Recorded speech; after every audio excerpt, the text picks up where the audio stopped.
Welcome to your Cyber Tips Explainer, where we make everyday people understand the cyber world around us. So, let's start with a really chilling thought. Imagine an AI with no conscience, built just for criminals. Well, this isn't some movie plot. It's real, and you can find it lurking on the Tor network.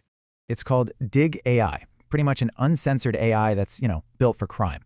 From 2024 to 2025, talk about these tools on criminal forums just exploded by over 200%. And its use really spiked last year, when illegal online activity hit an all-time global high. We call this dark AI. Basically, AI models with all the safety features ripped out for criminal use. You can think of it like the evil twin to the helpful AIs we use every day.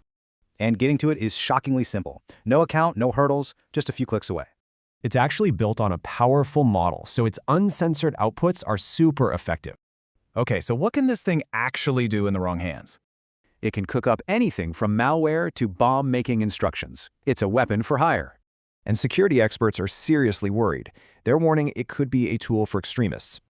This is all part of a new trend, selling powerful hacking tools like they're just another subscription. But Dig AI isn't just one tool. No, it points to a much, much bigger change for all of us. Experts are calling it the AI Rubicon. It's that point of no return for cybersecurity. And here's the kicker. We crossed that line last year. There's no turning back now. Which leaves us with a pretty urgent question about our own safety online.